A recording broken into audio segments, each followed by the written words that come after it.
ಮಂಡ್ಯ ಜಿಲ್ಲೆಯ ಕೆಆರ್ಪೇಟೆ ತಾಲೂಕಿನ ಒಂದು ಹೋಟೆಲ್ನಲ್ಲಿ ನಡೆದ ದುರಂತ ಘಟನೆ ಸ್ಥಳೀಯರಲ್ಲಿ ಭಯ ಮತ್ತು ಆತಂಕ ಮೂಡಿಸಿದೆ.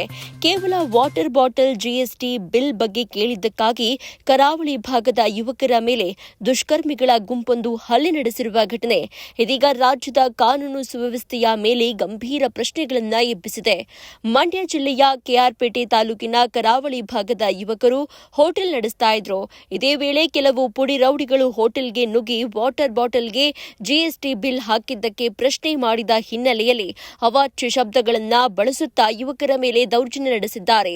ಕ್ಷುಲ್ಲಕ ಕಾರಣಕ್ಕಾಗಿ ಯುವಕರ ಮೇಲೆ ನಡೆದ ಹಲ್ಲೆಯಿಂದಾಗಿ ಸ್ಥಳೀಯ ವ್ಯಾಪಾರಸ್ಥರು ಮತ್ತು ಸಾರ್ವಜನಿಕರಲ್ಲಿ ಭಯ ಉಂಟಾಗಿದೆ. ಹಲ್ಲೆಯಿಂದಾಗಿ ಯುವಕರು ಗಾಯಗೊಂಡಿದ್ದು ಅವರನ್ನು ತಕ್ಷಣ ಸೂಕ್ತ ಚಿಕಿತ್ಸೆಗಾಗಿ ಹತ್ತಿರದ ಆಸ್ಪತ್ರೆಗೆ ಸೇರಿಸಲಾಗಿದೆ. ಈ ಘಟನೆ ಸಾರ್ವಜನಿಕ ಸುರಕ್ಷತೆ, ವ್ಯಾಪಾರಿಗಳ ಭದ್ರತೆ ಮತ್ತು ಕಾನೂನು ವ್ಯವಸ್ಥೆಯ ಸ್ಥಿತಿಗತಿ ಕುರಿತು ಮತ್ತೊಮ್ಮೆ ಚರ್ಚೆಗೆ ಕಾರಣವಾಗಿದೆ. ಇಂತಹ ಘಟನೆಗಳು ಕಾನೂನು ವ್ಯವಸ್ಥೆಯ ಪರಿಣಾಮಕಾರಿತ್ವದ ಬಗ್ಗೆ ಗಂಭೀರ ಪ್ರಶ್ನೆಗಳನ್ನು ಎಬ್ಬಿಸ್ತಾ ಇವೆ. ವ್ಯಾಪಾರಸ್ಥರು ಮತ್ತು ಸ್ಥಳೀಯ ಭದ್ರತೆಯನ್ನ ಖಾತ್ರಿಗೊಳಿಸಲು ಪೊಲೀಸರು ತಕ್ಷಣ ಕ್ರಮ ಕೈಗೊಳ್ಳಬೇಕು ಎಂಬುದು